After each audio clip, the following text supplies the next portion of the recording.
people's. Hi, this is Charlotte Pierce. I'm the producer of Common Earth, and I'm here with my author and Nepalese conservationist, Manoj Gautam. Hi, how are you? Hi there. I'm good. Yeah. Good to be here. You're in the remote to us city of Kathmandu, I believe, right? Yeah. I'm at the base recently. Yeah. Out in the field. Yeah, so we've started this Common Earth podcast to talk about topics like rewilding. I think some people are on live on our destination live stream destinations to hear about that. But I think a lot of people, maybe in the West and maybe around you, don't know what rewilding is. And why don't we just define that? Oh, first of all, let's go over a little bit of your background and what brings you to this topic. Tell me a little bit about who you are. Well, I've been an animal guy primarily, from as long as I can remember. So coming from a remote place in Nepal, from the Midwest, from a little town called Gorai in Dang. And so basically I grew up in a very natural setup. We pretty much lived in harmony with nature, but as I was growing up, I could see that things, primarily environmental scenario in my hometown was changing very rapidly. The rivers, the fish diversity in the rivers, the local forest and vegetation types and everything, and the local wildlife as well, were suffering a lot, as the sprawl was increasing, the urbanization was catching up, with the road access and increasing infrastructures and so on and so forth. So that used to bother me early on as well. I did not like that kind of change. While we really longed for the aspect of development that actually can enhance human welfare, but at the same time, the changing scenario used to bother me a lot, and that's what basically prompted me to look after, try to do whatever I could from my own level from very early age. But also one of my story that usually sells is the fact that when I was 6 or 7 years old, I got this, I had access to this book, which was again a miracle, and it's a long story, but where I got to read about Dr. Jane Goodall. Dr. Jane Goodall, with this captivating photo of Jane Goodall with few chimpanzees in that frame. It was like really mesmerizing, and at the same time it was kind of thought-provoking as well. And I used to wonder what is this person doing there, with the wildlife. And was that in Nepalese language or No, this was actually an American textbook. I think it was like sixth grader or third sixth grade. grade. Yeah, so you're like 12 or something. That was donated by a book donating agency from New York to a charity school that my dad was running in my village.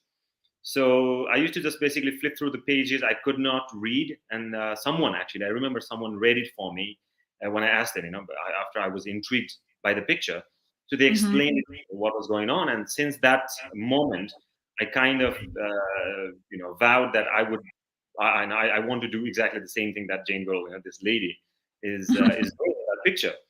So that was like a very eye-opening thing for me to know that there are people that I wasn't crazy wanting to be with animals or do the sort of things that I used to imagine to be able to do. Yeah. Not only that people do these kind of things, but it was highly respectable as well. Why else would people be reading about it in books otherwise?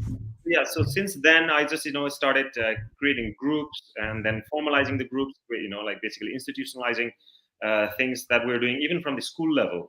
So then, when I was in high school, I created this nonprofit, and then got Jane Goodall's, and then approached. My first ever email was I remember that story. That's so amazing. Yeah. And then basically that just led, and one thing led to another. And since 2002, I became the country coordinator of Roots and Suits, which is the global youth program of Jane Goodall Institute.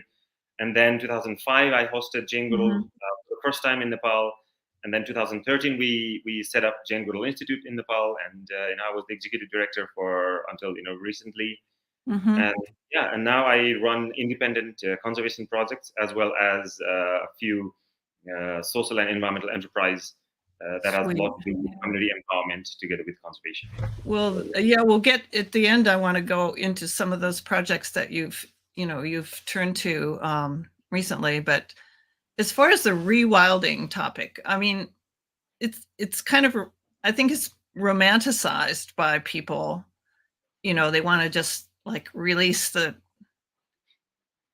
land back into the the wild's natural state. But you have, I know one of your main, your primary foci is the community-based aspect and factoring in the human communities to this process.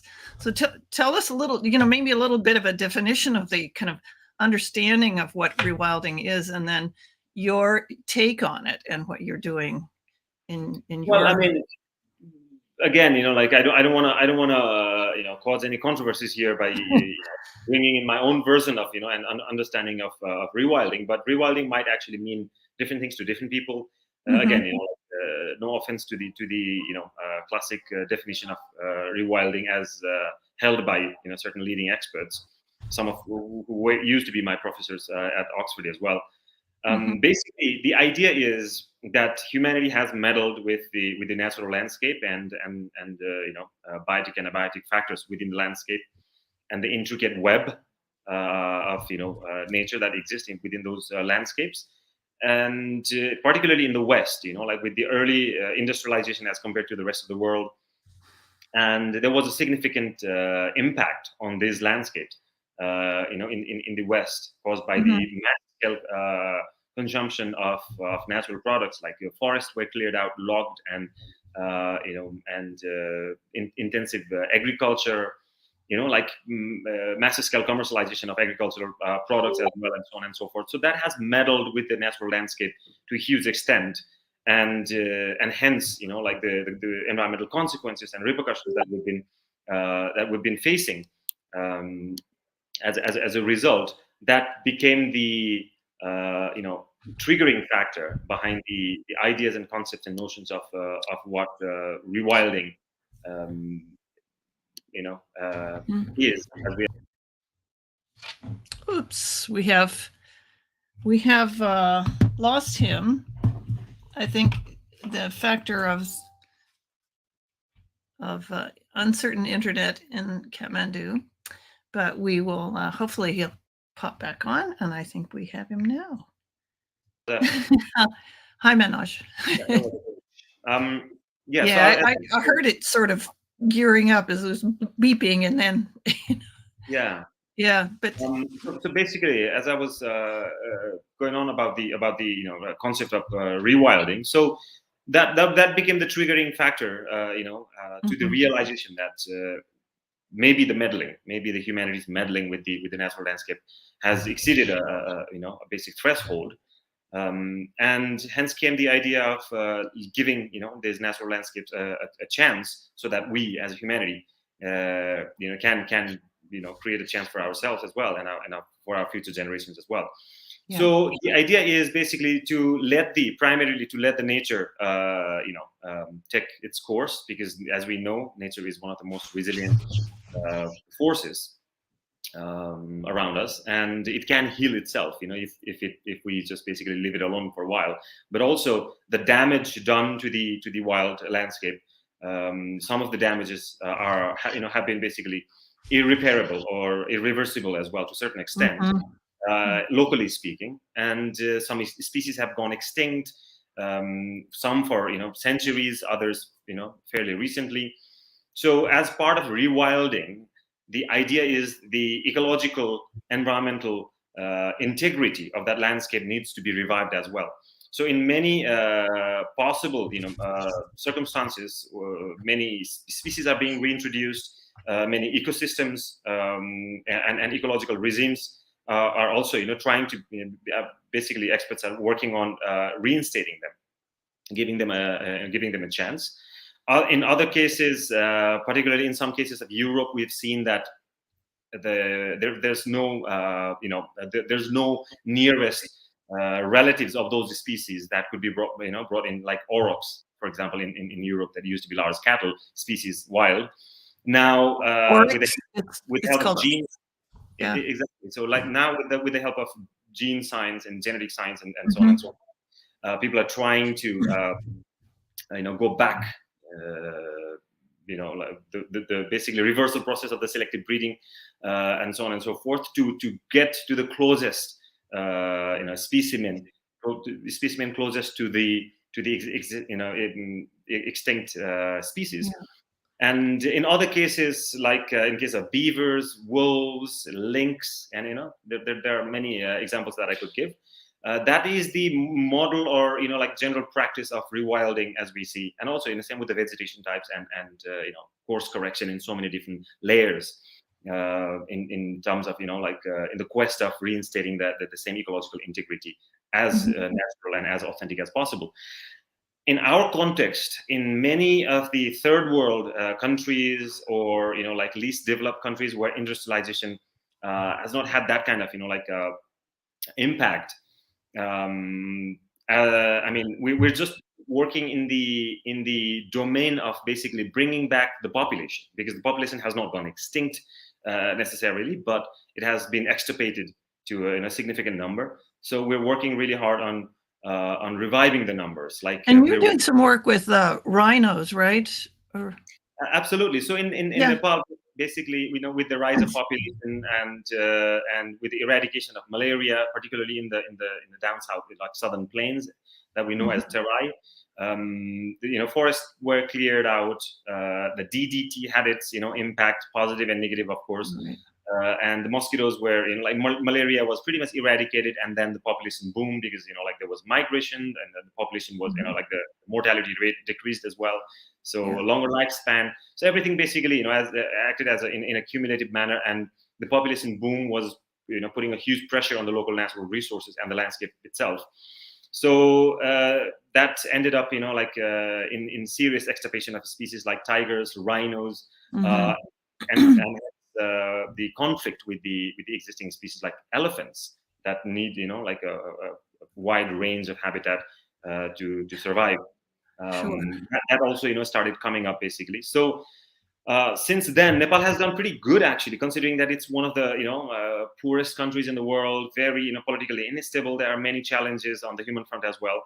So the way Nepalese government has actually shown commitment, setting aside more than 3% of the land mass in the form of protected areas as national parks and reserves and conservation areas and so on and so forth, and then plus 15%, little more than 15% of the total land mass is basically a community forest, which again is commercially. That's a significant amount of land. That is absolutely. And considering that we still import much of our food, even being an agrarian, country. Tell me, you hear a lot in the West about tigers, and we're gonna double the amount of tigers, and I know you have feelings about these kind of disproportionate emphasis on a kind of a sexy animal like the tiger. It's just like, you want to talk a little bit about that? They kind of the need for balance, I guess. And again, it is something like being a conservationist. This is a topic that I feel the need to basically walk on a tightrope every time I talk about it. But then at the same time, it is my duty as a humanitarian and as a conservationist to basically highlight where I believe we should not go wrong while trying to prop up the numbers of seriously or severely extirpated species like tigers and rhinos and so on and so forth. Because unlike in the real wilderness scenario, like talk about Siberia or Alaskan vastness, for better reference. South Asia has always been, Nepal lies in the heart of South Asia. South Asia has always been, as far as you can, civilization's history goes, like even 14,000 years ago, South Asia has always been the most densely populated area in the world. And South Asia? Yeah, and it has only increased. Basically, when I say South Asia, it's India, Bangladesh, Sri Lanka, Bhutan, Nepal. Pakistan. You can imagine that massive population load in one particular area. Basically, I think it's 3.4% or something like that. It's very small, proportion of land mass globally comparing. but then it's significant population living within that, like limited landmass. So there's a huge pressure from humanity's side on the local natural resources, and hence the threat is pretty imminent. Like it's a pretty valid threat that exists against the natural landscape and the species as well. But at the same time, again, considering we have always lived, together with tigers, we have always lived together with rhinos and elephants. Now, when you go in basically indiscriminate, series of attempts to basically focus on one particular species, that is then that creates a situation where because again like we haven't been able to champion ways of reducing, mitigating, forget about completely eradicating the chances of mishaps caused by human wildlife conflict. We haven't even basically been able to reduce the number of deaths, say for example, which is the ultimate scenario of a human wildlife conflict situation. Forget about all the crop damages, property damages that can be I'm sorry, I didn't hear that correct. You said you have not been able to, or we have not been able to, exactly. No, now, right. I mean, conservation, as conservationists, as managers of landscape, sure, managers of conservation initiatives, we have not been able to champion mitigation of this, let alone eradicating the chances of conflict altogether. So in that scenario, if we go on indiscriminately increasing one particular species, especially like a predator species, like a tiger, then obviously we are going to create a hazard. Like this is basically a survival threat to the local population. So who has the mandate and who has the agency? Like it seems like the mandate is to to the authorities and to like big organizations, donor agencies, and so on and so forth. The institutes of conservation, the establishment of conservation.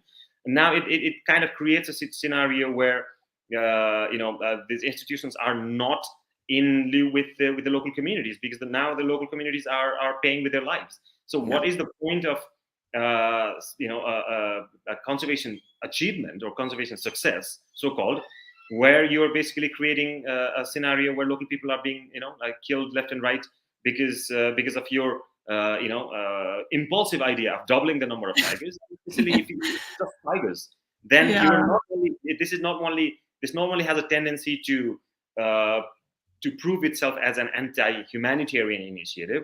In the long run, it also proves to be, it is inevitably going to prove to be an anti-ecological and anti-environmental, initiative. That is where my concern lies, basically.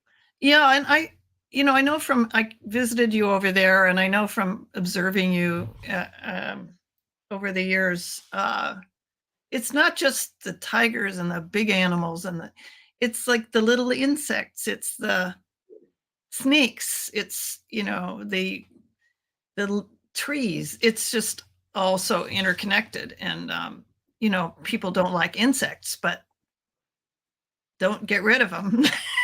No, I mean it's everything is interconnected, like you said. Interconnectedness is the I think like if you were to explain, or if you were to make it as comprehensible as possible to anybody what conservation is all about, it is about the interconnectedness, because everything functions in a web, in a very intricate, complex, and yet vulnerable and very sensitive web of so many different things, like many things beyond our capacity. I mean, humanity likes to boast about science and our capabilities that have enhanced in the past couple of centuries, but there's so much that we still don't know about, and everything is equally important. Like, so how can you just basically think about prey species, one species of ungulate, which is axis, the spotted deer, we call it chital deer locally.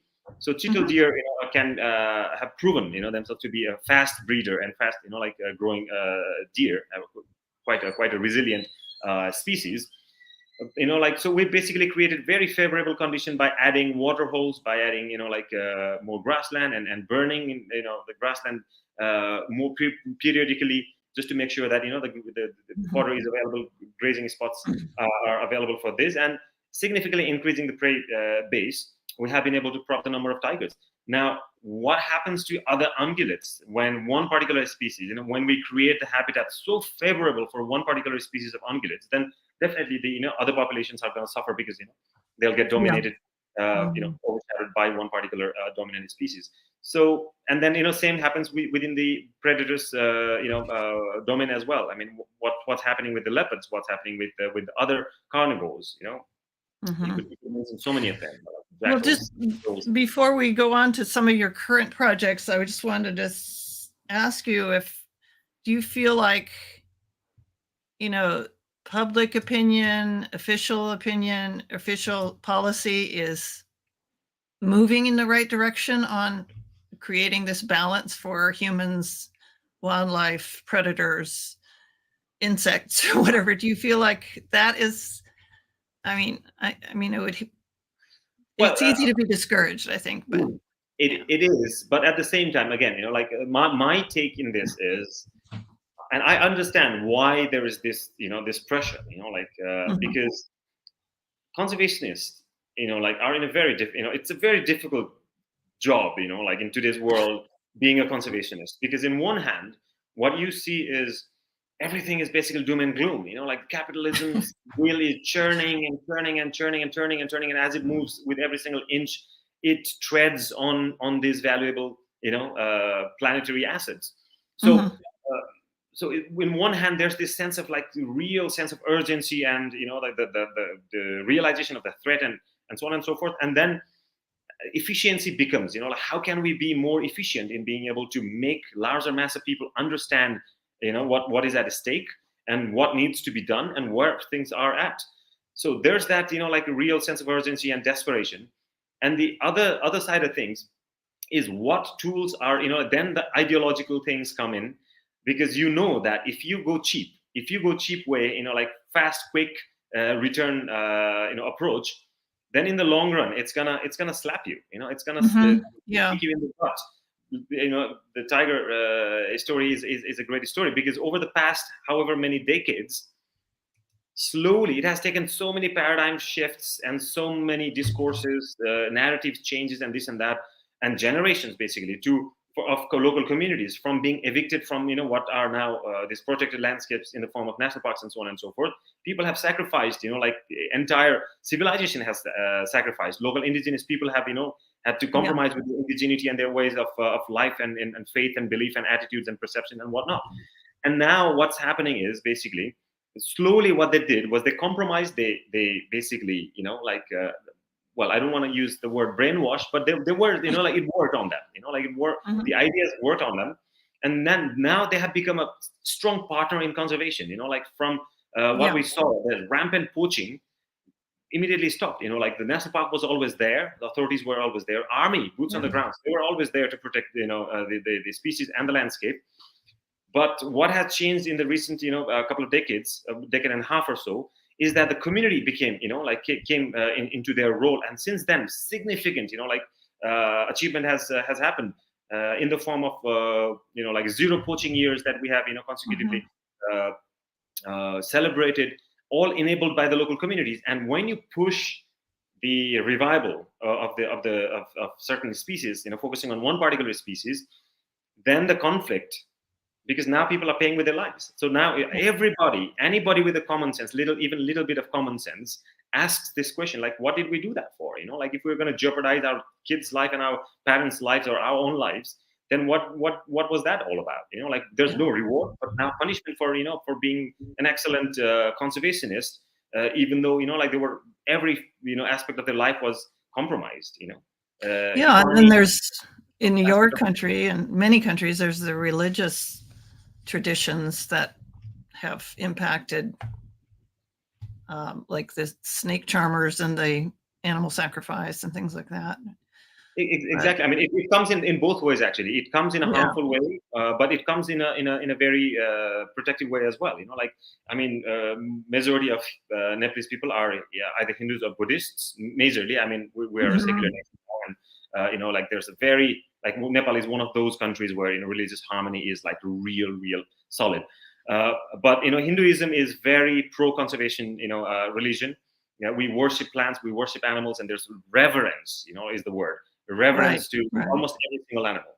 There's God in every single animal, every single being, and so on and so forth, and that comes really handy as well. But what about the reward, and hence there was a very sustainable, very organic and inherent way of keeping a balance. If the local ways were given the agency. Absolutely, yeah. Then when someone comes trying to play God, and then brings their modern science and this and that, and then basically steals that agency and authority about conservation decision making, and then comes up with these very impulsive ideas, then that basically creates a conflict situation, not only between the human and wildlife, but also among the local communities and the general idea about the conservation. So I see is it has jeopardized decades of work of conservation leaders from older generations, because of this kind of impulsive actions. But then at the same time, we need to that is the role of our generation, conservationists, that we cannot bring in colonial ideas. We cannot be over imposing. What we need to do is we need to find every single friend that there is, whether we see that in form of humans, in communities, or in terms of beliefs and practices. We need to revise. The idea is reviving the old ways of conservation, and then also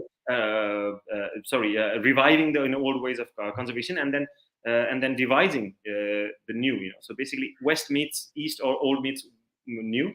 Yeah. Well, this is really admirable work that you're doing. I mean, it's a huge. The enormity of it is mind-boggling, but I guess you have to do one thing at a time, one step at a time. I know that so we have your author website. We have some books in development.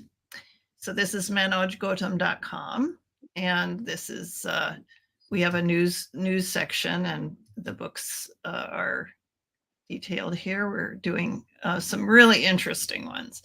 But tell me a little bit about the other things you've done since you stepped down from, JGI.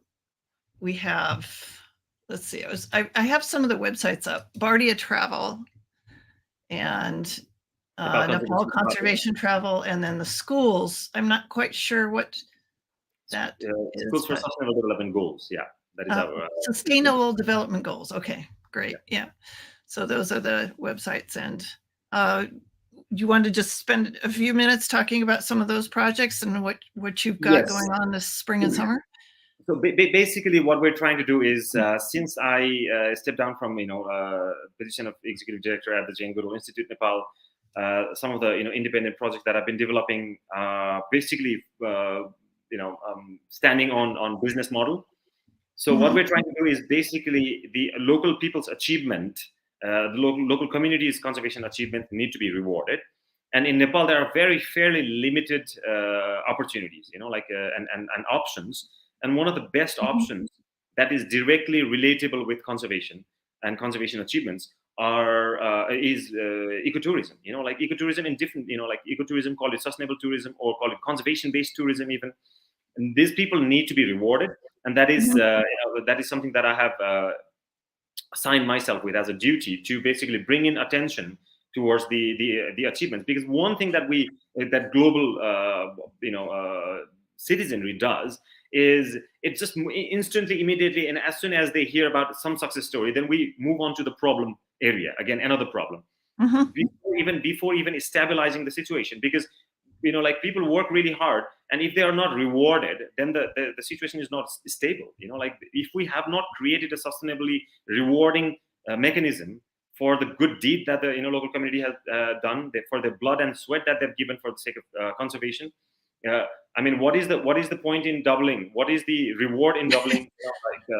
Sacrificing in being able to double the number of tigers in Nepal if they're not gonna get any rewards? Then of course over time there will only be loss, and then they will lose the motivation. So that is why the travel industry is one of the significant domain that we need to basically exploit, for the lack of better words, or basically harness for this particular thing, bringing in green economy to the lowest rung of the communities that are actually now at the moment suffering because of conservation achievement. And those achievement, in my eyes, will not be achievement if the local people cannot be rewarded. At the same time, like I mentioned, a little tendency about how the global citizenry tends to think and act.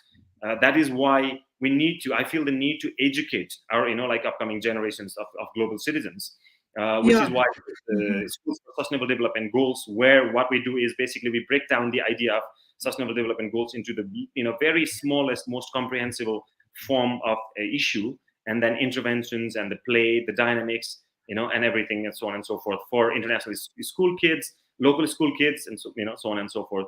So do you have some groups coming? I mean, I think you have a trip coming up in April, right? Are you? We have a trip coming up in April, late May, and is then that a school trip? Or? Well, not necessarily this time a school trip, but we have some aligned in November. November, and so yeah, basically, so we're getting attention now. We're getting some traffic. Yeah, nice. I mean, and I'm very much hopeful about this. And we have to do this. We have to make this a success for the sake of the wildlife, for the sake of the community, for the sake of conservation, basically. Yeah, well, let's let's keep covering this. I'd love to do more of these talks with you. I know you're like you're like the peregrine. You're flying around trying to survey everything and take care of everything, but I'd love to get people sort of following what you're doing there. And I had such an amazing time when I visited. Talk about conservation travel and really getting tuned in to the environment over there. It was just amazing. So thank you again for that. It was a lot of fun for us as well. It was so great. And I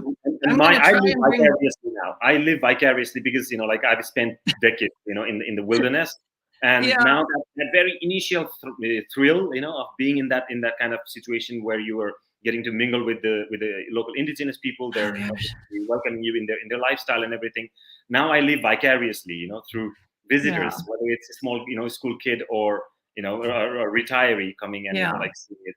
So I enjoy by being able to open the doors for them. If somebody wants to come and do that kind of a trip, would one of these websites, the Nepal Conservation Travel or Bardia.travel, would those be?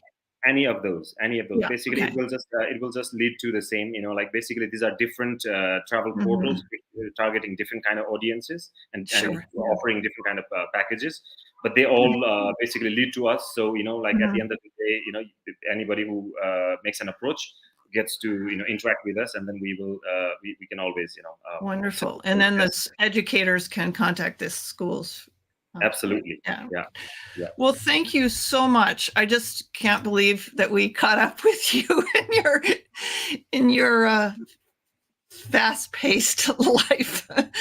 But we'll schedule another one, and let me know what you'd like to talk about. I think we've just barely scratched the surface on these topics. So absolutely, I love doing this, and thank you for. All right, you're welcome. It was a pleasure. So at manojgautam.com, you can read all about this